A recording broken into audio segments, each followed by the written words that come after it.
तो आइए दोस्तों, स्वागत है 9th क्लास के सभी स्टूडेंट्स का एक नई वीडियो में। और आज की वीडियो उन्हीं बच्चों के लिए जिन्हें 100% मार्क्स चाहिए। क्लास 9 और हिंदी 80 नंबर का पेपर होगा 3 घंटे का 2023-24 के लिए ये वीडियो है। तो भाई जल्दी से वीडियो को लाइक कर लो और अपने दोस्तों को क्लास ग्रुप में शेयरिंग जरूर करें। चैनल पर पहली बार है तो सब्सक्राइब कर लेना ताकि और भी सब्जेक्ट की वीडियो आपको यहाँ पर मिलेगी। और यहाँ पर जो पेपर है वो 2 पार्ट में होगा और बा यानी कि ए बी। टोटल 17 क्वेश्चंस होंगे। और जो पहला प्रश्न होगा वो होगा आपके पास एक पैसेज है जो सामने आपके स्क्रीन पर है। और इस पैसेज को एक बार पढ़ें हम ध्यान से। इसको मैं थोड़ा सा वीडियो को स्लोली कर रहा हूँ और अगर आपको स्पीड में लगे तो आप वीडियो को स्लो मोशन में करके इस पूरे पैसेज को एक बार पढ़ लीजिए ताकि आपको पैसेज समझ में आ जाए। और पैसेज समझ में आ जाएगा तो आप इसके क्वेश्चन आंसर कर लेंगे। जहाँ तक कि जो प्रश्न है, जो गद्यांश है, जनरेशन गैप यानी कि किस तरह से आप यह मान के चले कि जैसे हमारे दादाजी हो गए, हम हो गए और हमारे बच्चे हो गए, तो ये जनरेशन गैप होता है। यानी कि इनका अलग सोच रहेगा, इनका अलग सोच होगा, इनका अलग होगा और जो आने वाली जनरेशन है, पीढ़ी है, उसकी अलग सोच होगी। तो इसी पर ये पैसेज आधारित है। और यहाँ पर जो हमारे पास पहला प्रश्न है तो प्रश्न के मैंने यहाँ पे आप आंसर भी आपको टिक कर रखे हैं। गद्यांश के अनुसार हम अपने परिवार वालों को समय क्यों नहीं दे पाते हैं। तो इस गद्यांश के जो अकॉर्डिंग करेक्ट आंसर है वो है भाग दौड़ भरी जिंदगी के कारण। भाई सब भाग रहे, दौड़ रहे, पैसे के पीछे दौड़ रहे हैं, ये सबको पैसा चाहिए, तो इसलिए हम अपने फैमिली वालों को एक दूसरे को टाइम नहीं दे पा रहे। हम फैमिली में साथ नहीं बैठ पा रहे, नहीं खा पी पा रहे, बातें नहीं हो पा रही फैमिली में। दूसरा है कि विषम परिस्थितियों में भी रहने की क्षमता कौन रखते हैं। विषम परिस्थितियों में भी कौन रह लेते हैं, है ना, कौन रह लेते थे। तो ये इसका जो करेक्ट आंसर है वो है हमारे पूर्वज। आज हमारे पास न टाइम है और न ही हमारे अंदर धैर्य है, सहन शक्ति है। थोड़ा सा परेशान होने के बाद हम परेशान हो जाते हैं। लेकिन हमारे आप देखो बाप दादा नाना जो है पीढ़ी में, उन्होंने आराम से परेशानी में भी ज़िंदगी में मतलब उन्होंने काफ़ी मौज लिए। अब यहाँ पर इस टाइप के आपको क्वेश्चन आएंगे कथन और कारण वाले। तो आपको यहाँ पर एक कथन है और एक कारण है, दोनों को आपको पढ़ना है। और दोनों को पढ़ने के बाद आपको सही कंक्लूजन तक, निष्कर्ष तक पहुँचना है। तो आपको 4 ऑप्शन यहाँ पर मिलेंगे। और सबसे पहले एक बार मैं आपको बता दूं कि ये जो किस टाइप का आएगा, पहले से पढ़ ले भाई। हर एक पीढ़ी में मानसिक सोच में निरंतर बदलाव आता रहता है। तो भाई मानसिक सोच में बदलाव तो आएगा ही, है ना। हमारे दादाजी कुछ और टाइप का सोचते थे, हमारे पापा लोग किसी और टाइप का सोचते हैं, हम किसी और टाइप का सोच रहे हैं। और हमारे आने वाली जो पीढ़ी है, जो हमारे बच्चे, वो अलग तरह से सोचेंगे। तो बिल्कुल करेक्ट है ये। इसी बदलाव को पीढ़ी अंतराल कहते हैं। तो इसी बदलाव को क्या कहते हैं भाई, जनरेशन गैप कहते हैं। तो ये दोनों स्टेटमेंट आपका बिल्कुल सही है। और यहाँ पर जो सी ऑप्शन एक बार देखेंगे तो ए सही है और कारण ए की सही व्याख्या करता है। मतलब दोनों स्टेटमेंट आपके लिए बिल्कुल ट्रू है। अगला है कि आज की पीढ़ी हर प्रकार की सुख सुविधाएं चाहती है। सब कुछ चाहिए, मोबाइल चाहिए, आराम चाहिए, नंबर चाहिए, रिजल्ट चाहिए, पैसा चाहिए, सोने के लिए चाहिए जम के। गद्यांश में आए इस कथन के पक्ष में कौन सा कथन सही है। अब यहाँ पर एक स्टेटमेंट आपको देखे इन्होंने, तो यहाँ पर आप देखोगे तो एक बार इन्हें ध्यान से पढ़ेंगे तो आपको यहाँ पे लगेगा कि 2 और 3 सही है। एक बार 2 और 3 को देखेंगे तो आज के समय में हर किसी को सुविधा की आवश्यकता रहती है। भाई फैसिलिटी चाहिए, गाड़ी चाहिए, बंगला चाहिए, घर चाहिए, पैसा चाहिए, मतलब ऐशो आराम चाहिए। दूसरा, आजकल के बच्चे अपने दादा दादी के साथ बैठने के बजाय वह लोग स्मार्टफोन पर अधिक समय व्यतीत करना पसंद करते हैं। आप देखोगे तो स्मार्टफोन ज़्यादा, इंस्टाग्राम हो गया, रील ज़्यादा देख लो, लेकिन अपने दादा दादी और मम्मी पापा के साथ वो बैठना पसंद नहीं करते। दादा दादी नहीं बल्कि मम्मी पापा के साथ भी बैठना, ना भाई बहनों के साथ। उनको अपने दोस्तों के साथ जाना ज़्यादा है ना। तो गर्लफ्रेंड बॉयफ्रेंड का जो ट्रेंड है वो बड़ा मतलब चल रहा है। तो फैमिली में टाइम स्पेंड नहीं करेंगे। अगला है कि एक पीढ़ी से दूसरी पीढ़ी के लोगों की मानसिक सोच में आने वाले बदलाव को क्या कहा जाता है। तो दादाजी कुछ और सोचते थे, पापा कुछ और सोचते, हम कुछ और सोच रहे, हमारे आने वाली पीढ़ी कुछ और सोचेगी। तो ये है जनरेशन गैप, है ना। तो यहाँ पर सी ऑप्शन करेक्ट है। अब आपके पास एक कविता आ रही है और इस कविता को देखो कि मस्ती में से भर कर, तो आपको अच्छे से कविता दिख जाएगी, इसलिए मैं स्क्रीन से हट गया हूँ। और आप इसे देखो एक बार, ये किस बात की ओर जो है कविता इशारा कर रही है। तो एक बार कविता को आप ध्यान से पढ़ेंगे तभी आपको कविता वाले जो आंसर 5 नंबर आपके छूटेंगे नहीं। अब आपको यहाँ पर पहला प्रश्न शुरू हो जाता है। तो इस कविता के अनुसार खेतों में किसके फूल खिले हैं? तो यहाँ पर सरसों की बात आई है, तो सरसों के फूल खिलने की बात इस कविता में की गई है। पद्यांश के अनुसार गेंदे का फूल कहाँ खिला? तो सिंपल सी बात है भाई, बागों में खिला, जो बाग है वहाँ पर गेंदे का फूल खिला है। फिर से यहाँ पर कथन और कारण आ गए, तो आप इस कथन को पढ़ेंगे तो आपको लगेगा कि इसका सी ऑप्शन करेक्ट है, यानी कि कथन ये सही है और कारण सही की व्याख्या करता है। आंखों की परछाई अब तक सोती है दुख की, तो किसकी परछाई? दुख की परछाई जो है वो अब तक सोती है। सरसों फूलों की फूली खेतों में तब फूल उठी सहसा उमंग। कविता की पंक्ति का मतलब है कि सरसों के पीले फूल हमारे अंदर जो उमंग और उत्साह भरते हैं। सी ऑप्शन करेक्ट है। अब यहाँ पे ग्रामर वाले क्वेश्चन आ जाते हैं, तो इन्हें ध्यान से देखना, क्योंकि ग्रामर के 16 नंबर आपको पूरे के पूरे लाने हैं, और ये बहुत 16 नंबर मात्र आपको 10 मिनट में आपके पूरे हो जाते हैं, समझने के बाद पूरी सही है ऑप्शन। पहला प्रश्न है अनुभव में उपसर्ग बताइए। तो सिंपल सी बात है, यहाँ पर अनु में क्या है? अनु जमा भव। तो उपसर्ग कहाँ होता है आपका? जो आगे लगता है, तो यानी कि आपका ए ऑप्शन आपका बिल्कुल करेक्ट है। नैतिकता में प्रत्यय कौन सा है? तो प्रत्यय लगता है एंड में, और यहाँ पर नैतिक मूल शब्द है और ता आपका प्रत्यय है। अगर आपको उपसर्ग प्रत्यय समझने और अच्छे से, तो हमारे चैनल पर और इसी वीडियो के डिस्क्रिप्शन बॉक्स में आपको हमारे हर एक टॉपिक की वीडियो मिल जाएंगी। साथ में हमारे व्हाट्सएप चैनल को भी ज्वाइन कर लो, वहाँ पर आपको सारे और भी पेपर आपको शेयर कर दूंगा। हमारे इंस्टाग्राम पे भी आप हमें फॉलो कर लें, तो इंस्टाग्राम पे लिंक जो है डिस्क्रिप्शन में है। अगला है कि प्रतिभागी शब्द में से मूल शब्द उपसर्ग अलग करेंगे।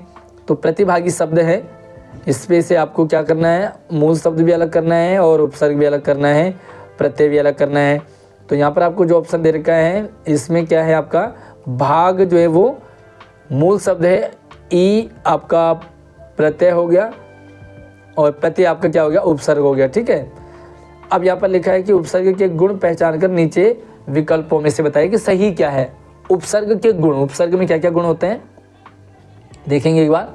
उपसर्ग शब्द के प्रारंभ में लगते हैं, तो भाई शब्द के पहले लगते हैं, बिल्कुल सही है। उपसर्ग शब्द के अंत में लगते हैं, तो ये वाला गलत है। आगे देख लेते हैं। उपसर्ग लगने के बाद शब्द के अर्थ में परिवर्तन हो जाता है, तो बिल्कुल सही बात है। जैसे उपसर्ग लगता है, शब्द की मीनिंग बदल जाती है। एंड उपसर्ग लगने के बाद शब्द के अर्थ में परिवर्तन नहीं होता, ये वाला गलत है। यानी कि आपका पहला प्लस तीसरा। ठीक है। अब देखेंगे पहला प्लस तीसरा किसमें? यस, सी ऑप्शन आपका बिल्कुल करेक्ट हो गया, पहला और तीसरा। अब आगे बढ़ते हैं, और यहाँ पर एक कॉलम आपको दे रखा है, इसको आपको मैच करना है। देखिए सीमित, तो सीमित में इत प्रत्यय है, पहले का पहला। सामाजिक में एक, और मिठाई वाला में वाला। मतलब एक क्या है यहाँ पर देखेंगे तो एक, फिर तीन, फिर दो, 1 3 2। तो देखेंगे यहाँ पर 1 3 2 कहाँ पे ऑप्शन है? बिल्कुल भाई डी ऑप्शन आपका 1 3 2 से करेक्ट आंसर हो गया। इस तरह से आपको मैच करना है ये वाला। दोपहर समस्त पद का विग्रह क्या होगा? दोपहर समस्त पद, एक तो समस्त पद दोपहर है, उसका विग्रह क्या होगा? तो आपको जो है समास में विग्रह आ जाएगा, समास का नाम आ जाएगा, या समस्त पद करना है, या विग्रह करके समास का नाम पूछा जाएगा। तो आपको समास समझने अच्छे से, तो हमारे चैनल पर इसी वीडियो की डिस्क्रिप्शन बॉक्स में आपको समास की वीडियो भी मिल जाएगी। तो समास का सिंपल सा भाई, जहाँ पर संख्या होती है द्विगु, तो वहाँ पर समाहार शब्द जुड़ जाता है, यानी कि 2 प्रहरों का समाहार, सी ऑप्शन। त्रिभुवन शब्द में समास कौन सा होगा? तो त्रिभुवन, त्रि संख्या है तो संख्या पूर्व द्विगु, संख्या है तो द्विगु समास होगा। जहाँ समस्त पदों में विद्यमान 2 पदों में से कोई प्रधान न होकर के अन्य तीसरा प्रधान हो, है ना। मतलब सिंपल सी बात है, समास में पहला पद दूसरा पद, यानी कि प्रथम पद उत्तर पद, जब न इसकी वैल्यू न इसकी वैल्यू, यानी कि कोई तीसरा हो, तो जहाँ पे तीसरा होता है वो कौन सा होता है आपका? बहुब्रीहि समास। अन्य पदार्थ, जो अन्य पदार्थ होगा थर्ड पर्सन, वो बहुब्रीहि समास होगा। निम्नलिखित में से समासों में कर्मधारय का उदाहरण, तो कर्मधारय कौन सा होता है? विशेषण विशेष भाव जहाँ पर होता है। तो आप सिंपल से देखेंगे, नील गगन में भी विशेषण है, पीताम्बर में विशेषण विशेष है। बाकी माता पिता और दिन रात में कौन सा समास है, आप मुझे कमेंट करके बताएंगे। फिलहाल यहाँ पे 2 और 3 किस ऑप्शन में? बी में। तो ये 2 और 3 ऑप्शन करेक्ट है, लेकिन रात दिन और माता पिता, इन दोनों में कौन सा समास है, ये आप मुझे कमेंट में ज़रूर बताएंगे। अगला है कॉलम एज करना है। तो सिंपल सा है, एक बार थोड़ा समय से यहाँ पर आपको प्रॉपर दिखा देता हूँ ताकि आपको ऑप्शन भी समझ में आ जाए। तो ये है भाई त्रिवेणी। त्रिवेणी यानी कि त्रि बोली तो संख्या है, तो संख्या किस में होता है? द्विगु, गजानन, गणेश, अन्य पदार्थ प्रदान, पाठशाला, पाठ के लिए शाला, यानी कि 2 3 1। तो 2 3 1 कहाँ भाई? 2 3 1, यस, पहला ही ऑप्शन आपका करेक्ट हो गया। आगे बढ़ते हैं, और आगे बढ़ने से पहले वीडियो लाइक नहीं किया तो फटाफट से कर लो। अब यहाँ पे वाक्य भेद आ गए। वाक्य भेद मैंने बढ़िया तरीके से वीडियो में समझाया है, आप जा करके उस वीडियो को देख सकते हैं इसी वीडियो के डिस्क्रिप्शन बॉक्स में। साथ में हमारे व्हाट्सएप चैनल को भी ज्वाइन कर लो, और अगर आपको चाहते हैं कि मैं आपको इंस्टाग्राम पे भेजूँ तो इंस्टाग्राम पे भी आप मुझे मैसेज कर सकते हैं। क्या करना है यहाँ पर आपको वाक्य का प्रकार बताना है कि सूर्य पश्चिम में अस्त होता है।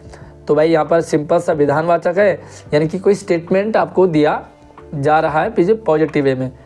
वाक्य का प्रकार बताइए, आहा कैसा सुंदर दृश्य है। तो सिंपल सी बात है, जहाँ पर आपको संबोधन का चिन्ह किया आहा, तो वो आपका कौन सा हो जाएगा? विस्मयवाचक। विस्मयवाचक, जहाँ हर्ष हो, हैरानी हो। आज हिंदी शिक्षक विद्यालय आए थे, इस वाक्य को आपको निषेध वाक्य में बदलना है।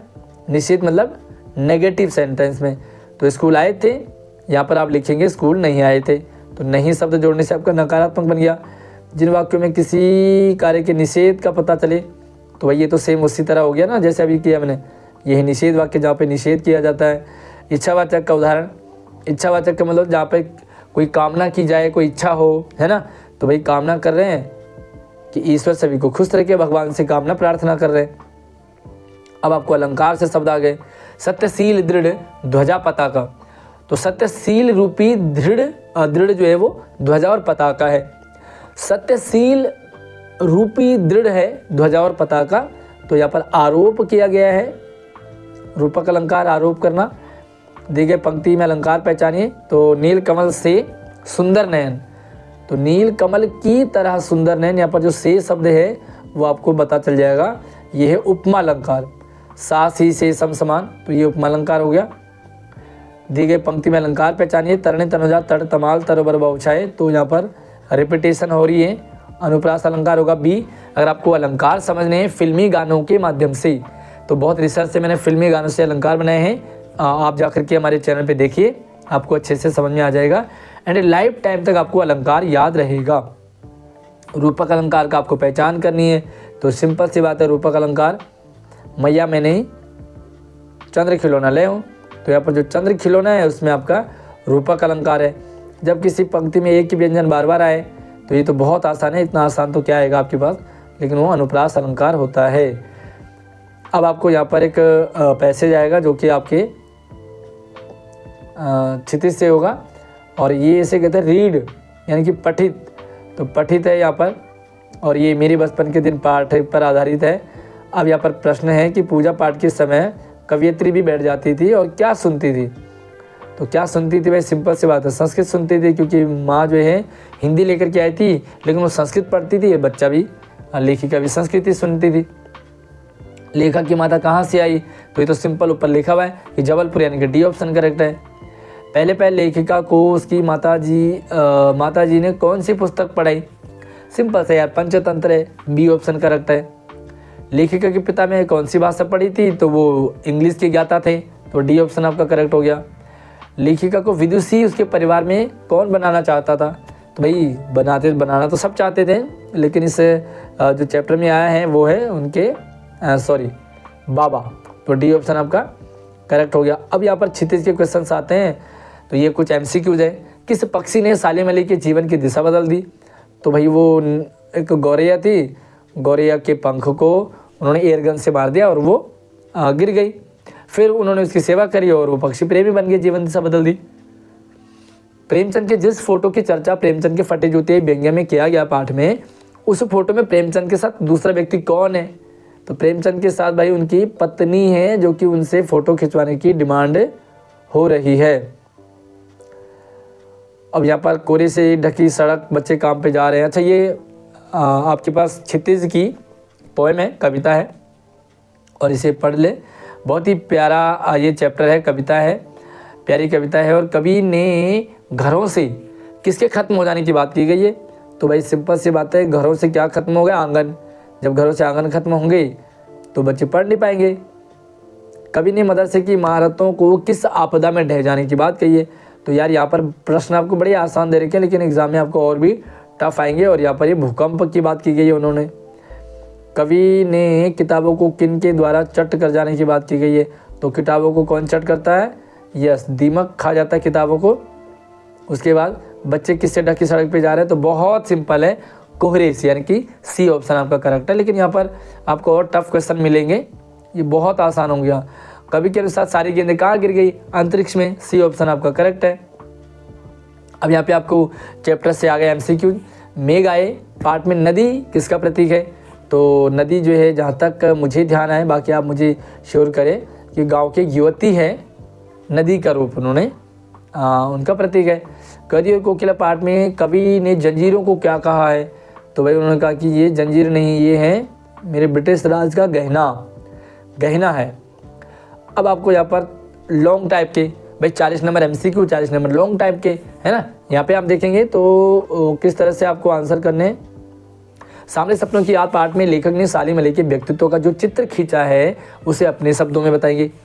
तो सामने सपनों में पार्ट में जो लेखक ने सालिम अली का पर्सनैलिटी बताइए कि वो सादगी रहते थे, हमेशा पक्षियों के बीच में रहते थे, उनके पास एक गले में हमेशा दूरबीन लटकाए रखते थे, हमेशा पक्षियों के बीच में उनकी सेवा पानी करते रहते थे, जंगल में वो मतलब भटकते रहते थे। तो ये इसका आंसर हो गया।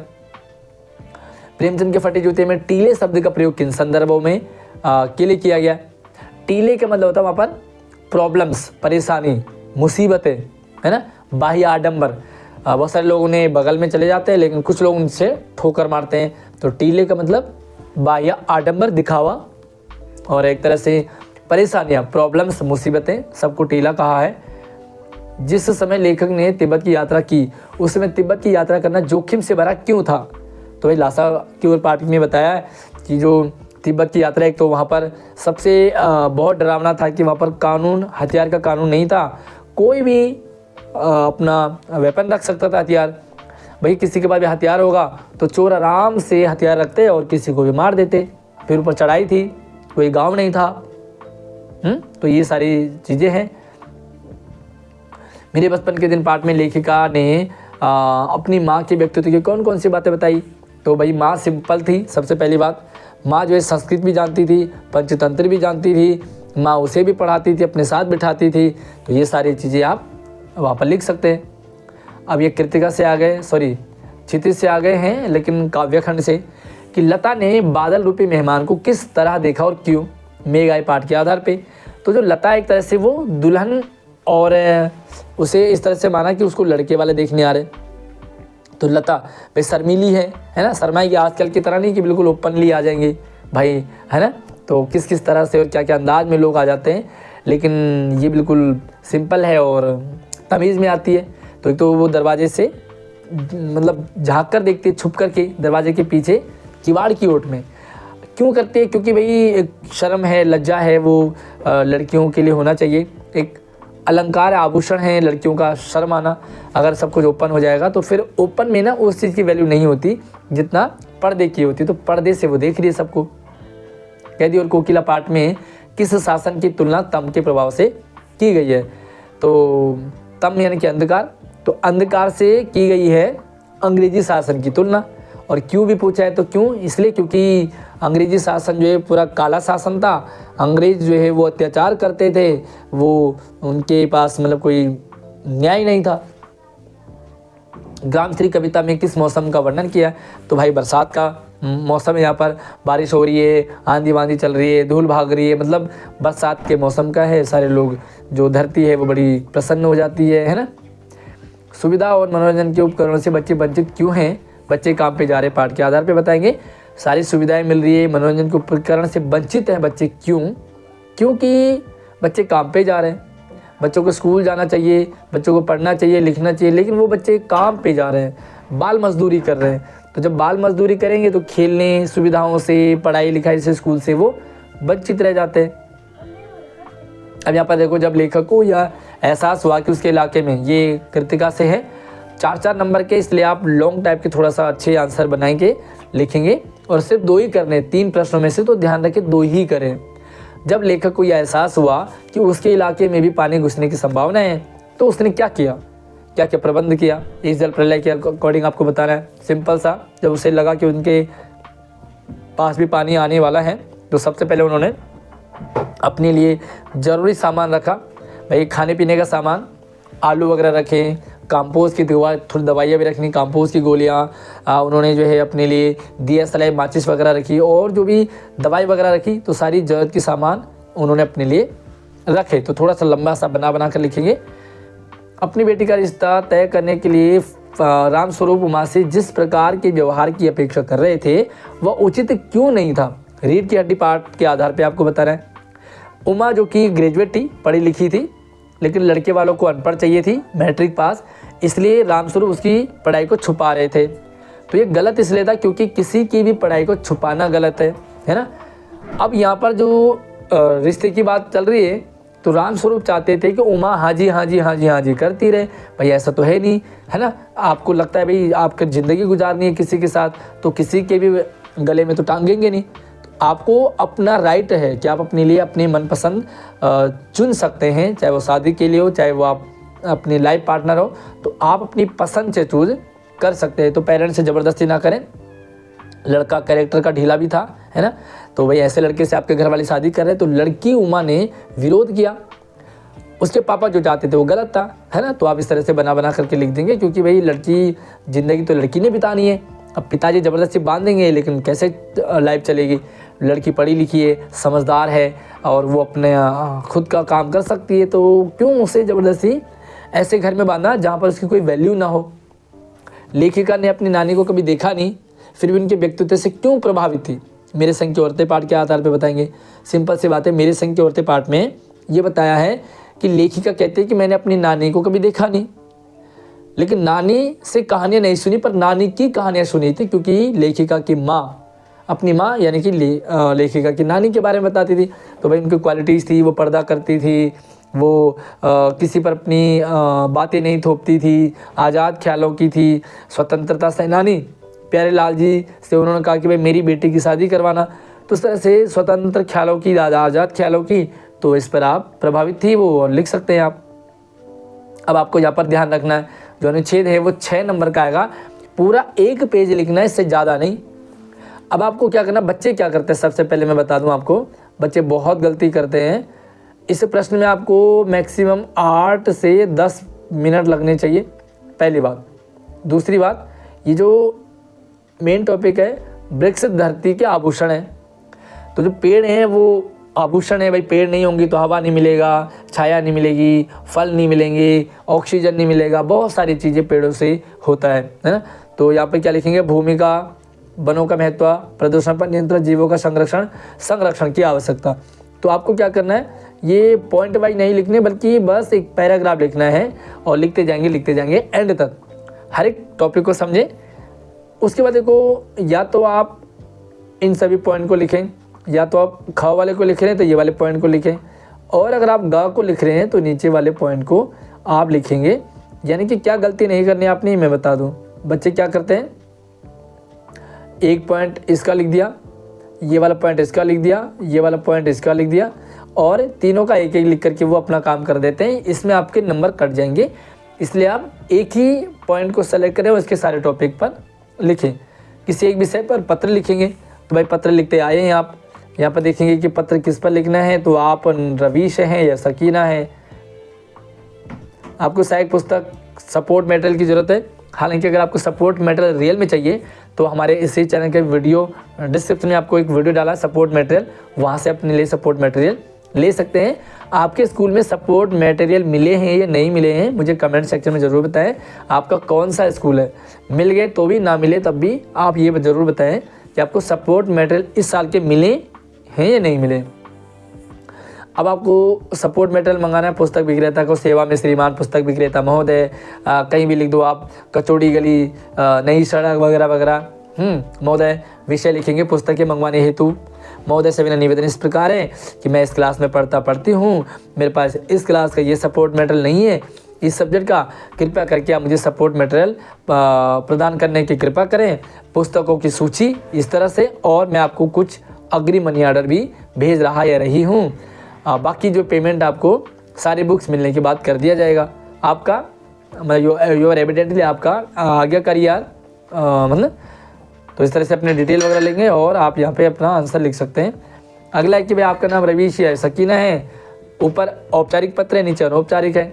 ग्रीष्मावकाश यानी कि गर्मियों की छुट्टियों के दौरान समर कैंप चल रहा है, दिल्ली गवर्नमेंट ने चलाया, तो आपको अपने दोस्त को निमंत्रण पत्र भेजना है कि भैया आप भी चलो और हम दोनों वहाँ पर चलेंगे। तो प्रिय मित्र रवीश है, सकीना, जो भी आपका मित्र है, पहले थोड़ा सा हालचाल पूछोगे, फिर आप बताओगे भाई जो ग्रीष्माओं का गर्मियों की छुट्टियां पड़ रही हैं, वहाँ पर समर कैंप लग रहा है, तो क्यों ना हम और तुम सब समर कैंप को एंजॉय करेंगे, वहाँ पर सीखने को मिलेगा, एंजॉय करने को मिलेगा, जो भी कुछ है। अब यहाँ पर एक और जो नया टॉपिक रहता है, इसमें बच्चे बहुत कन्फ्यूज रहते हैं, लेकिन इस वीडियो को देखने के बाद आप कन्फ्यूज बिल्कुल नहीं होंगे। उससे पहले आप एक प्यारा सा कमेंट करेंगे कि आपको कौन से सब्जेक्ट का पेपर चाहिए और कौन से सब्जेक्ट का आपको मिल चुका है, कमेंट जरूर करेंगे। यहाँ पर आप देखेंगे तो आपको लघु कथा लिखनी है। लघु कथा का मतलब एक शॉर्ट स्टोरी है ना। किस पे लिखेंगे? जल जीवन का पर्याय, प्रकृति का वरदान, जल संकट की स्थिति, जल प्रबंधन से लाभ। कोई भी एक ऐसी कहानी बताएंगे जो जल से रिलेटेड हो। जल जीवन का पर्याय है तो आप लिख सकते हैं, कोई भी कहानी बना भी सकते हैं अपनी भी। तो जल पे भाई कोई सी भी कहानी बना सकते हैं आप। एक गांव था, वहाँ पर मतलब बड़ा सुखहाल जीवन था, वहाँ पे एक ऐसा किसान रहता था, ऐसा परिवार रहता था। जल जीवन का पर्याय है, वहाँ पर भाई पानी की ज़रूरत थी, प्रकृति का वरदान था उनको कि पानी वहाँ पर अच्छा था, है ना। धीरे धीरे जल संकट की स्थिति आ गई है, कुछ ऐसा हुआ वहाँ पर लोगों ने खेती करना बंद कर दिया, फिर धीरे धीरे जल संकट की स्थिति बनने लगी, है ना। फिर जल प्रबंधन से लाभ, फिर उन्होंने जो है जल प्रबंधन की व्यवस्था करी, मतलब प्रबंधन समिति को कहा और फिर उसे मतलब जल की आपूर्ति करी। तो एक बढ़िया से कहानी छोटी सी बना करके और आप लिख देंगे। मैक्सिमम जो आपके पास जैसे आप अनुच्छेद लिखते हैं वैसे ही एक पैसेज आप इस कहानी का लिखेंगे। या तो आप ईमेल लेखन लिखेंगे, तो भाई ईमेल लेखन भी एक नया कॉन्सेप्ट है और आपको ईमेल लिखना है। क्या करना है कि आपका नाम राघव या रीना है, आपका पासपोर्ट खो गया, पासपोर्ट सेवा केंद्र को 100 शब्दों में ईमेल लिखना है। तो ईमेल पत्र की तरह होता है, लेकिन थोड़ा सा इसका पैटर्न चेंज होता है। आप हमारे इसी वीडियो के डिस्क्रिप्शन में आपको एक ईमेल का फॉर्मेट है, आप उससे समझ सकते हैं और अपना ईमेल जो है वो पूरा लगभग 5 नंबर का आता है, तो अच्छे से लिख सकते हैं। उसके बाद आपको ये वाला टॉपिक भी बहुत आसान और मज़ेदार होता है, संवाद लेखन। बढ़ते प्रदूषण पर 2 विद्यार्थियों के बीच में संवाद यानी कि डायलॉग, बातचीत। तो भाई बढ़ते प्रदूषण में 2 दोस्त क्या बातें करेंगे भाई, हेलो रोहन, हेलो मोहन करके, और आगे बात बढ़ाएंगे। भाई दिल्ली में प्रदूषण हाल चाल क्या है पहले पूछ करके, भाई दिल्ली में प्रदूषण बहुत ज़्यादा हो गया जिसके कारण स्कूलों की छुट्टियां कर गई है, बच्चों की और बूढ़ों की ज़्यादा समस्या हो रही है ना। फिर आप उनको थोड़ा सा एडवाइस देंगे, थोड़ा सा पढ़ाई की बातें करेंगे। भाई प्रदूषण हो रहा है तो क्या करें, पढ़ाई का नुकसान हो रहा है तो अब हम क्या करेंगे, पढ़ाई करेंगे ऐसे ऐसे। तो ये थोड़ा सा आप उसे डायलॉगबाजी में लिखेंगे। या तो आप एक सूचना लेखन तैयार करेंगे। तो सूचना लेखन का तरीका कैसे लिखेंगे, हमारे चैनल पे प्रॉपर बढ़िया वीडियो डाली है, आप जाकर के देख सकते हैं। आप मनीषा हैं या मनीष हैं, हिंदी के कालांश में पढ़ते समय आपकी किताब कहीं रह गई, इसकी सूचना देते हुए 80 शब्दों का आप बताएंगे भाई कि सभी जनसाधारण को या सभी बच्चों को सूचित किया जाता है कि, या अपनी क्लास में बताएंगे कि क्लास में, जैसे आप ये मान के चलिए कि सूचना आप किसी ग्रुप में भेज रहे हैं, तो ग्रुप में तो आप शॉर्ट में लिख देते हैं या रिकॉर्डिंग कर देते हैं, लेकिन आपको सूचना लेखन में पूरा लिखना होता है प्रॉपर। सबसे पहले यहाँ पर सूचना लिखेंगे, एक अति आवश्यक सूचना। फिर हम मैटर लिखेंगे कि भाई सर्वसाधारण को सूचित किया जाता है या पूरी क्लास को सूचित किया जाता है कि भाई मैं ये अपनी डिटेल, मेरी इतने तारीख को यहाँ पर हिंदी की किताब खो गई है, आप सभी को सूचित किया जाता है कि भाई जिसके पास भी हो वो कृपया करके मेरी इस बुक को इन टीचर्स को दे दे या इस बच्चे को दे दें या मुझे लौटा दे। ठीक है, ये किसी और टॉपिक पर भी आपको आ सकता है। तो ये बहुत ही मज़ेदार पेपर था। आई होप कि आपको पेपर अच्छे से समझ में आया होगा। अब आप मुझे बताएं कि इस पेपर के अकॉर्डिंग आपके कितने नंबर आने वाले हैं। तो सिंपल सी बात है, नीचे तो लिखेंगे आप 80 और ऊपर मुझे आप कमेंट करके बताएंगे कि आपके कितने नंबर ऐसे इस पेपर में आने वाले हैं और कौन कौन से पेपर्स आपको चाहिए। हमारा व्हाट्सएप चैनल ज्वाइन कर लो, लिंक डिस्क्रिप्शन में है। हमारे व्हाट्सएप सॉरी इंस्टाग्राम आईडी को फॉलो कर लो, वो भी डिस्क्रिप्शन में। आप मुझे अगर ये वीडियो आपको या और दूसरे सब्जेक्ट की वीडियो चाहिए तो इंस्टाग्राम पे मैसेज कर लीजिए। अगली वीडियो में मिलती है, तब तक आप अपना ख्याल रखिए और चैनल को सब्सक्राइब कर लेना। जय हिंद।